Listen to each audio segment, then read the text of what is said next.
is this being recorded? Yes. Oh, nice. Yeah.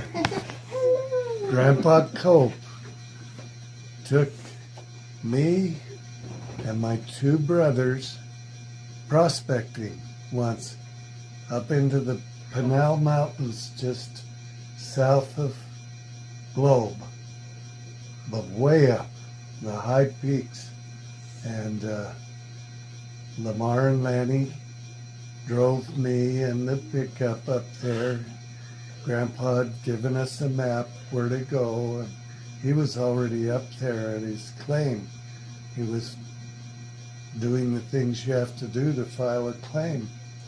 And he had filed a claim on about 5 acres of ground up there for uranium. And we found his camp and waited for him, and he came into camp with his mule. He was just typical prospector right out of the movies. Grandpa Cope, he knew the part. He was just total prospector. He had a Geiger counter, and he could identify pieces of ore that were real rich in uranium. And so the next morning we all got ready to go out to his claim, and he forgot to take his Geiger counter. And he went out there and he had dynamite, and he was dynamiting a big cave into the side of the mountain, which would be his shaft to get ore out of. And he knew there was rich ore there because just without even digging the hole, he could take his Geiger counter and it'd really go crazy when he'd go over that area. So he knew it was going to have rich deposits of uranium.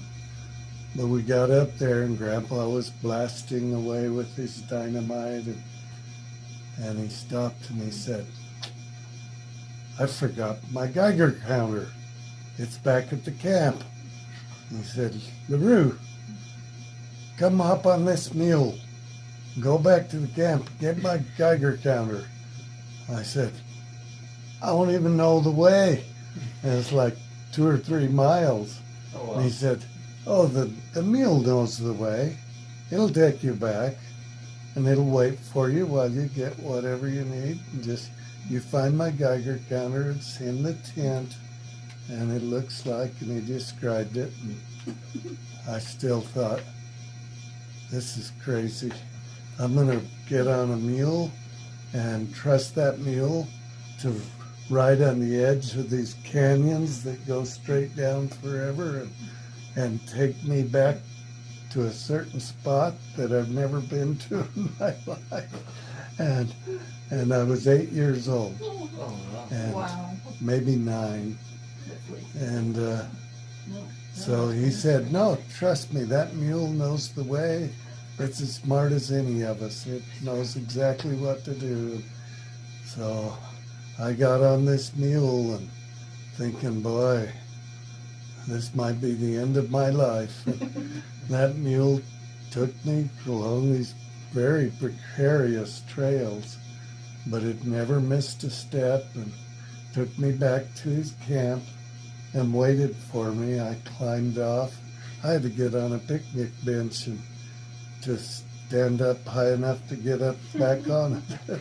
But I got the Geiger counter and put it in the thing, and then I was praying like crazy that mule would know how to take me back. And it just turned around and took me back 2 or 3 miles, right to where they were. It never missed a step. And I was amazed. A mule could be that smart and know what to do, and it knew exactly what to do. It had been back and forth many times. And it seemed to be aware that I was scared, so it was real careful not to scare me. And then Grandpa, Lamar and Lanny and I at night, we stayed there about a week. And I rode that mule more than once back and forth for things. But at night we would drive down the mountain and eat at a place called Upton's in Globe. They had the best hamburgers and milkshakes I'd ever tasted in my life.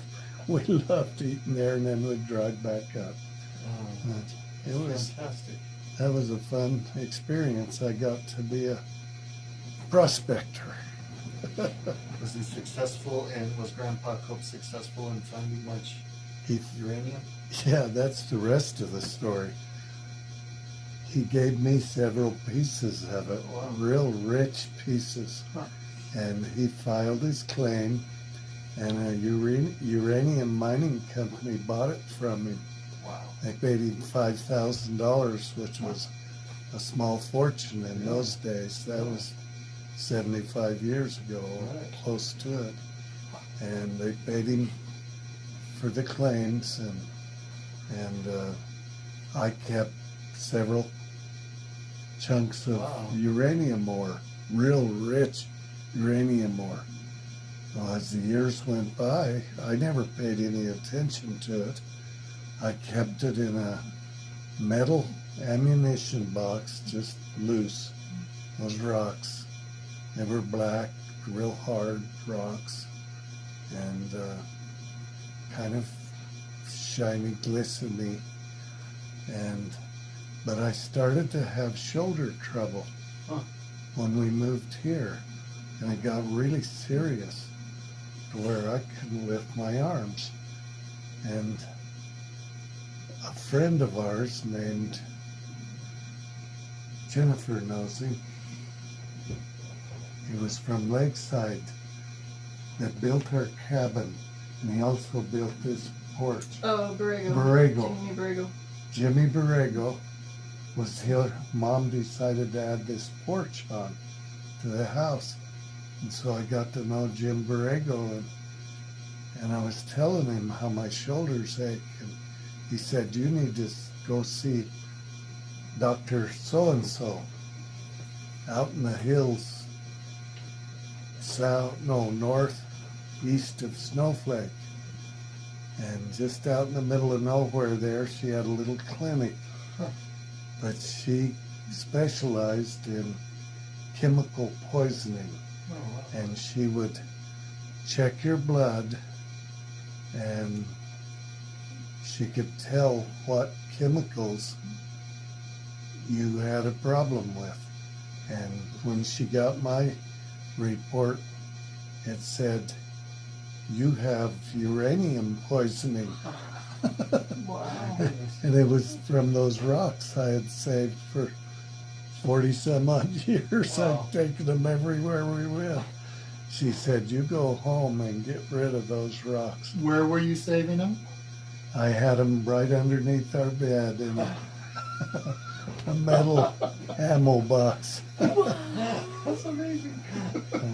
So When did it all turn out good, I had Wow. to take intravenous fluids that had something in them that would get rid of the uranium poisoning, and my shoulder pain went away. It healed me. And I did what she said. I forget where I put them. I think I threw them in Fool's Hollow Lake. A radioactive fish. Right, yeah. Holy smokes. Well, I remember when you were going through all that shoulder pain. Oh, it was terrible. Yeah. There was times it would make me just But maybe that Start metal crying. box Yeah. kind of protected you from it. what, I bet it helped a little bit. what protected me. That metal box you kept it in. It might have helped a little. It was probably better than carrying it in my pocket. Wow. Huh. That was my prospecting story. That's so cool. She Back said, then, people never worried about stuff like Dr. Davidson was her that. name. She said, "Where in the world did you ever get a hold of uranium? You've obviously been in close contact with high-grade uranium. And I said, I went prospecting with my grandpa 50 years ago, and I saved the samples of ore. And she said, you go unsave them today.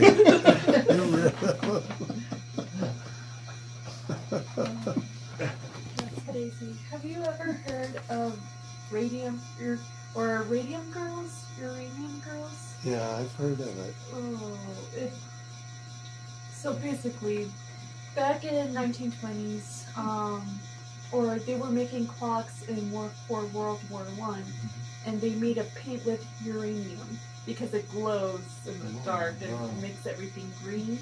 So these girls, they'd hire a bunch of them because they had dainty little fingers, and they encouraged them to dip the uranium paint and like dip it in their mouths so that they could have precise like paint strokes. So they always did that. They taste the uranium paint, and it turns out that their jaws dissolved and fall apart. They lose their teeth. That the Mhm. I heard that. Really? Scary stuff. Yeah. They're Nice probably size of still brain. glowing. Oh. I'm lucky I still have a jaw. Oh my God. I never put it in my mouth or anything, but I did handle it a lot. I used to like to show them off to people and say, hey, I've got some high-grade uranium here. We lived at Grandpa Cope's place next to the Baby Boo Nursery Yes. off of Broadway, Yeah. next to Longfellow School. You Yeah. probably got exposed too, Jeff because was a he had baby. fragments of it. Oh, so I need to get tested too, huh? One morning when we were getting all the kids off to school, I was rushing around giving people breakfast and getting them dressed. Jeff crawled out the front door, out the sidewalk, towards Broadway Oh my Highway. goodness. Right out there as kids walking to school. Says, is this your, they picked him up on the side of the road right there on Broadway. I come and knocked on the door, says, is this your baby? He's out crawling along the road there. Wow. It's a miracle you weren't running where cars go like that.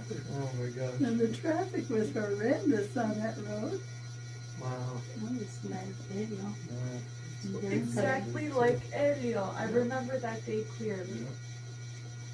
They did the same thing. The That was a Johnson- miracle to me. I could Grandpa not believe it. I still can't believe it when I was think quite about the it. guy. Did I ever tell you thankful those about kids going deer found me. hunting with him? I don't remember Let's hear it. I think you have, but let's get it on a recording We here. went back and visited it once. Your Uncle Lamar and I That was took cool. Grandpa Yeah. Cope when he was probably 79 or 80.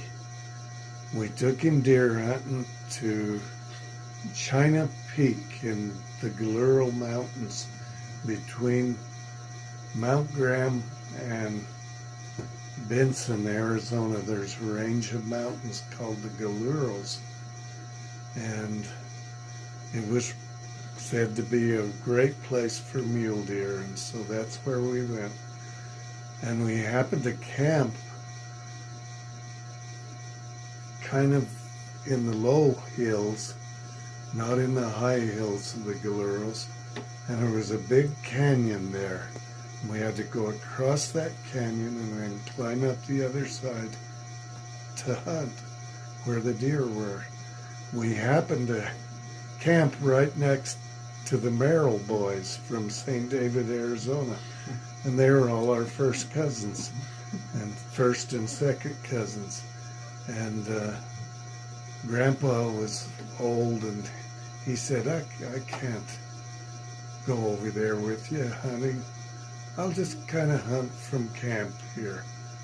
And he had glasses that were about an inch thick, and we didn't think he could see a thing.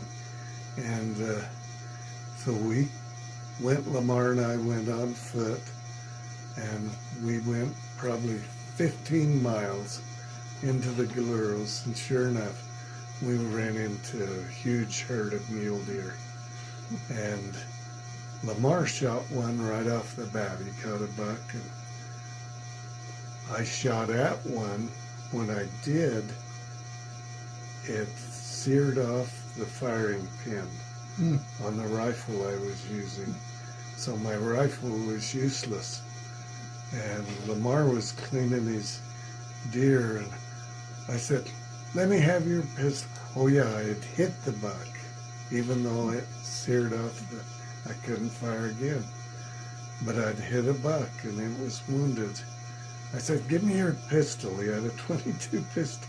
I took off on foot trying to chase that deer down, and it kept falling down and falling down. Lamar eventually caught up with me, and he had his deer on his back, and I had chased that deer so long I was just about to drop dead, and it had laid down, and I finally snuck up and was able to finish it off with the .22. But then we're still about 8 miles from our camp, and Lamar said, I can't carry this deer that far. And I said, "I know I can't carry mine." He said, "Those are our cousins camped next to Grandpa Cope. Let's just go back. They had horses. Let's go back and see if they'd loan us a couple of horses to come back and get these deer." So we cleaned them out good and shaded them under bushes and stuff. And we hiked all the way back to camp, and sure enough, they had some horses they weren't using. "You can take these horses," they said. But they said, "Before you go, we need to tell you about your grandpa." And we said, "What?" He said, "Grandpa got a nice mule deer buck while you were gone." And we said, "How did he get a mule deer buck? He can't even see through his eyeglasses." And they said, "We were watching him, and he walked over to the edge of the canyon just 50 feet from your camp, and he was staring for a long time down there. And pretty soon he ran back to his tent, grabbed his rifle, went back over there, and one of the boys, one of the Merrills, went over and said, Mr. Cope, what are you doing?" And he said, "There's a buck down there. I'm going to shoot him." He said, "Oh, that's not a buck. What you're seeing is limbs of a mesquite tree. Just looks like horns of a deer." And Grandpa said, "Let me show you." And he raised his gun and shot. An old buck reared up and then fell down. And the boys went down, the Merrill boys went down, pulled it up for him and cleaned it for him. When we came back, he had a bigger buck than Lamar and I had. And he hadn't even left camp. And then the other Grandpa Cope story, he took me and Uncle Lanny to Kayabab, where the fire is now. North Kayabab, and right exactly where that fire is now. And we camped the first night, and it was still daylight, just barely. And Grandpa said, "Well, it's daylight. Let's do a little hunting." And Lanny said, "Yeah, let's go up this creek a ways." And being young and adventurous, I said, "Yeah, I'll go the other way." Wanted to be on my own. And so I followed the same creek, but the opposite way. I hadn't gone more than 300 yards when it sounded like the mountain was coming down. Rocks were falling and rolling, and I knew something was happening in that creek. That's where the sound was coming from. And I had my dad's old .30-30 Winchester and loaded to the brim, and all of a sudden, here they came. Probably between 50 and 75 mule deer, every single one of them. was a buck. And they had huge racks. They were trophy mule deer. And I was so excited. And I thought, I can't miss them. They were running right down to the bottom of that dry creek. And I was only up 50 feet above them. I thought, I can't miss. I can't believe this. And I was so excited and thinking it was shots I couldn't possibly miss. And in my excitement, I didn't draw a bead. I was just pointing the rifle and shooting. And I didn't realize you have to do better than that, even if they are, because they're running by you real fast. I never hit a one. And I actually had time. There were so many of them. I had time to fire 6 or 7 rounds, reload the gun, and fire 6 or 7 more. And I never did get a deer. Grandpa and Lanny came running, what's all this shooting about? And I said, I just saw the biggest herd of mule deer buck. They were all bucks I've ever seen. And he said, well, you haven't seen much, but and they, I'm not sure they ever believed me. I told the story, and I ended up not getting a deer on that hunt. Grandpa got one and Lanny got one, but I couldn't. I hadn't learned the lesson that you should draw a bead even if they're close. And they were so close, I was just firing from the hip. I didn't get a single one.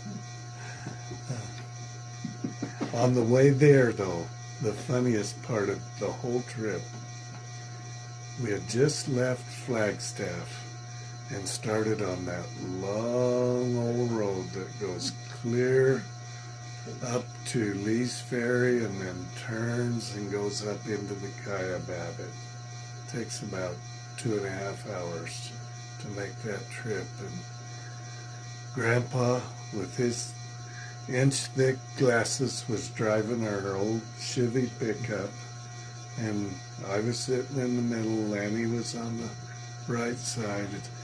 Grandpa has it floorboarded, going probably 75, and just going along like this and telling stories as he drove.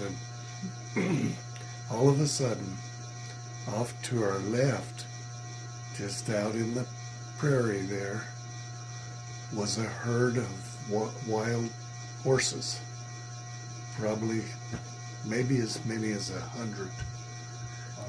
And they came running towards the road, and they ran right in front of us. And Lanny and I were both screaming, watch out, help! And Grandpa never saw them. He just kept driving and looked at us, what are you boys yelling about? We said, all those horses, how did you miss them? And he said, what horses? I never saw a horse. You boys are seeing things. There were about 100 horses running right in front of us. He missed every one of them. I don't know how. It was miraculous. And he swore the whole rest of the trip, every time we'd bring it up, he said, you boys have been taught better than to tell stories that aren't true. I wonder if he was just pulling your leg or if he really didn't see him. He didn't see him. He didn't see him. I don't know how we missed him. He could have hit half a dozen of those horses, it seemed like. Oh, those were the good old days.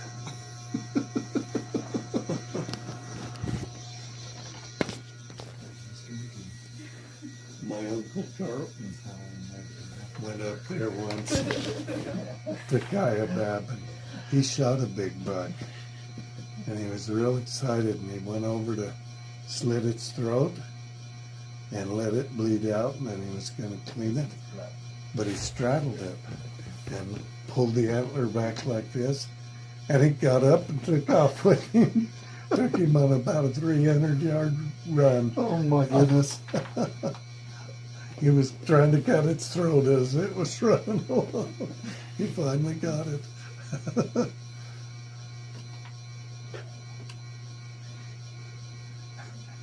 One more story. Stephen John went up there with his dad, my Uncle LeVar John. Stephen's my first cousin. And his mom had married my dad's younger sister, Aunt Medella. And Stephen was hunting with Uncle LeVar up there, Kayabab. First hunt for Stephen. And they were driving down a little forest road, and two big bucks crossed the road in front of them, stopped and stared at him. And Uncle LeVar stopped the truck and said, "There you go, Stephen. Just open the door, take your rifle out, and drop one of those bucks, and we've got our venison, and we can head home." Stephen got out, and he ejected every shell from that gun out onto the ground and never pulled the trigger. And he said, "How did I miss him?" They trotted off. He said, "How did I miss him? I had him, and they just, somehow I must have shot high or low." Uncle LeVar was laughing so hard he couldn't even talk. He said, "When I catch my breath here from laughing, I'll tell you how you missed it." He said, "First, let's pick up all your shells out there off the road." He said, "You never pulled the trigger." He had buck fever so bad he just ejected them.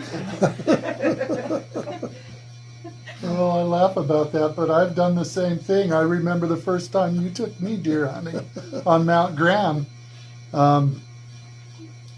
We were on the side. We pulled up a road. You saw some deer.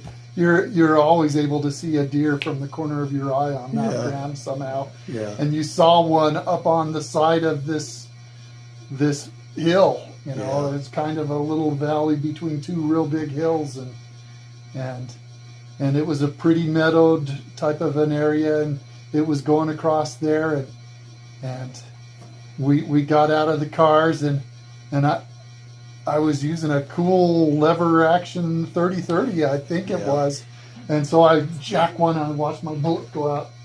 And so I go down to pick up my bullet. And I think you shot at it. And you might have got it, but I don't think you got that one. No, I don't think I did. I don't think you got that one. I remember that. But by the time I got my bullet and got back up, it was already out of the way.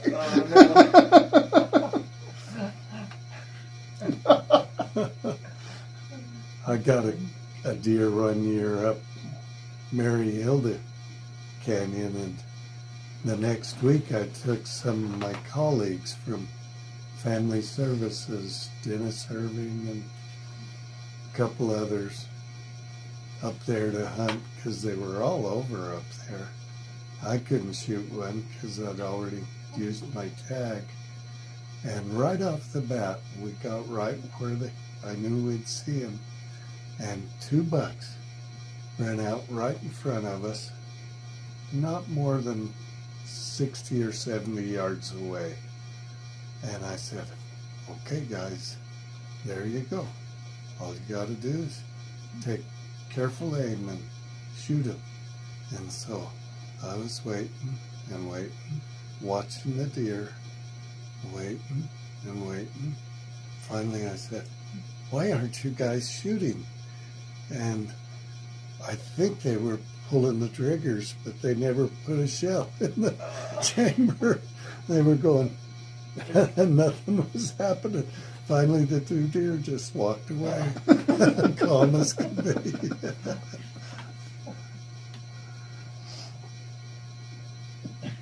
I said, I think it was Dennis Irving. I said, "Dennis, maybe I left out part of the instructions.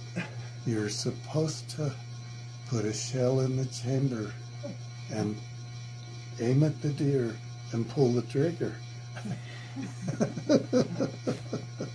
It was funny.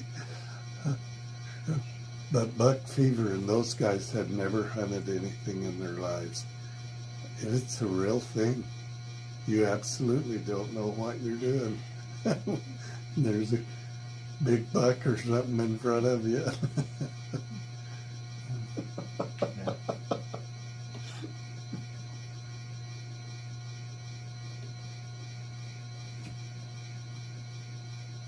Yeah, those were the good old days. I told you this story. Mom doesn't like to hear it. I better not tell it again. I killed a buck up on Grandpa's ranch one You day. said you weren't gonna tell her. Okay, I'll just make it quick. There were 2 bucks, and I'd hunted all day and not seen one. And I was asleep on top of Ash Peak on his ranch. It was the highest peak in the ranch. And I heard a twig break, and it woke me up. I thought, there's a deer walking around here somewhere. And I looked down below me into a little saddle about 150 yards below. 2 identical mule deer buck brothers. And I picked one out and shot it, and down it went. And the other deer just stood there. And I thought, well, it'll run before I get down there. It never did. I got clear to my deer and started cleaning it, and he wouldn't run. I even fired another shot to make him run, scare him, and he wouldn't budge. He was watching what was happening to his brother. I took my hat off and ran toward him, waving my hat, and he backed up a step or two, but he wouldn't leave. And I thought, wow. By that time, I was feeling like a murderous person. I just felt so bad. And instead of feeling excited that I had gotten a buck, I was feeling like, how could you do this to his twin brother? And he just wouldn't leave. And I finally finished cleaning the buck, put it up over my back, walked 2 miles to the truck with him walking along all the way with us clear to the truck, put the deer in the truck, told him I was sorry I shot his brother, and drove away. And he trotted along behind us for about a half mile. And then finally he got tired of the dust the pickup was stirring up. He turned off and left. But talk about regretting shooting a deer. I felt terrible about shooting that deer. That might have been the last, well, it was the last mule deer I ever shot. I think I shot a whitetail after that. But, You got a mule deer over there by Black River. yeah, With me and Jared once. that's right. Yeah. Yeah, that would have been the last one.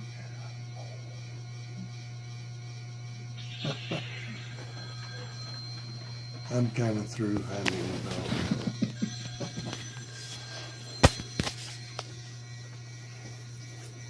That's awesome.